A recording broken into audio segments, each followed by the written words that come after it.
bem-vindo ao meu canal. Meu nome é Sidney Nascimento, eu sou advogado e estou falando diretamente da estação do Rossio, a estação de trem, a estação de comboios aqui em Lisboa, Portugal. Eu quero falar hoje da diferença entre o eleitorado português e o eleitorado brasileiro. O eleitor brasileiro, uma parcela significativa do nosso eleitorado, crê que um determinado político pode fazer a diferença para o bem, para o país, enquanto, em contrapartida, outro político, no espectro oposto da ideologia, pode levar o país à ruína.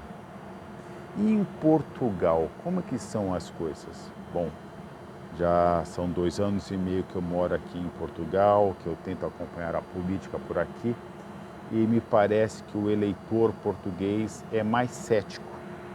O eleitor português, ele não cultiva paixões, não cultiva ídolos na política, digamos assim, e também não cultiva demônios.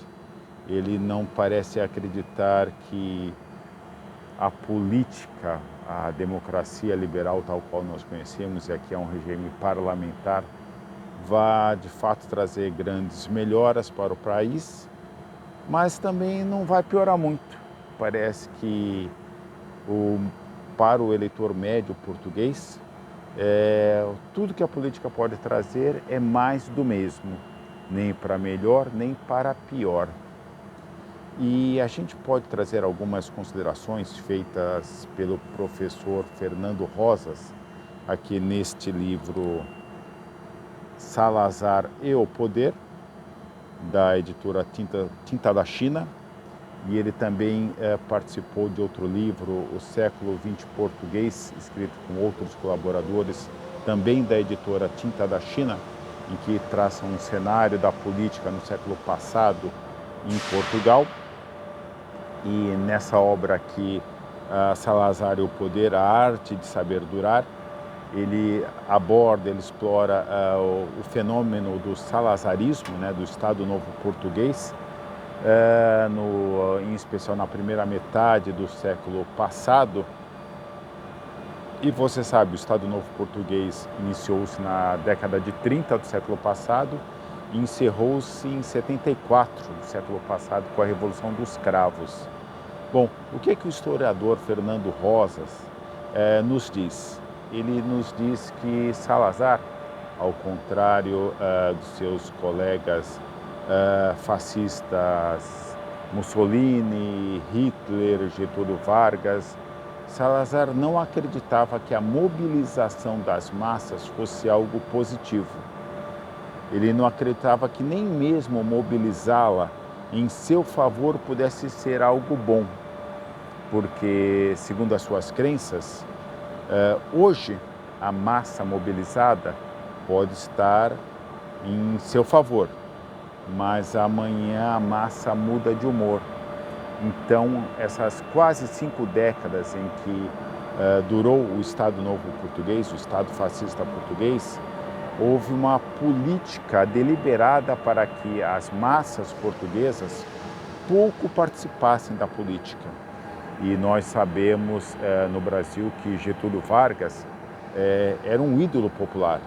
Se por um lado ele era um ditador também, por outro lado, sabe-se que ele, com a CLT e com uma série de outras políticas, ele procurava cultivar o seu carisma e procurava envolver as massas em seu favor. Então, quando você pega esse histórico do século passado, da primeiro 2/4 do século passado no Brasil e em Portugal, você observa que o Brasil, ao lado do Estado fascista da Itália e da Alemanha, procurou sempre envolver, mobilizar as massas na política nacional, enquanto Portugal procurou deixar a massa no que ela sabe fazer de melhor, que é trabalhar, que é produzir riquezas.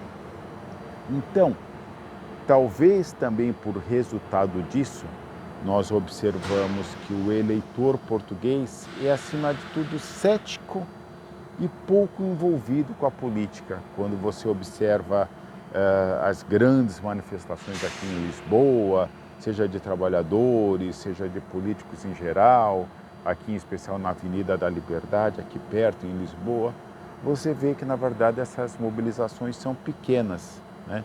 Mesmo ao se levar em conta o tamanho da diferença da população, das populações das principais cidades no Brasil e da população de Lisboa.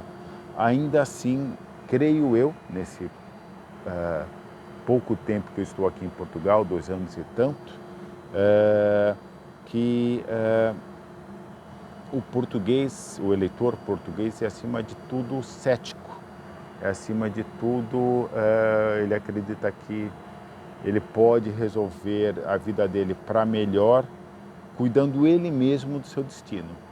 Não que ele não reclame do governo, reclama bastante. O português, a portuguesa vive reclamando do governo, seja ele qual for. No momento, o governo de plantão é o Partido Socialista, liderado pelo primeiro-ministro Antônio Costa. Ainda assim, por mais que resmungue, ele não procura, ele não parece ver em outros candidatos alguma possibilidade de grande mudança nesse cenário. E é isso. Essas são as minhas considerações aqui sobre a política nacional portuguesa, entre o perfil do eleitorado, uma comparação entre o perfil do eleitor brasileiro e o perfil do eleitor português. Se você gostou, curta o vídeo, compartilhe com os amigos, inscreva-se no canal e fique bem.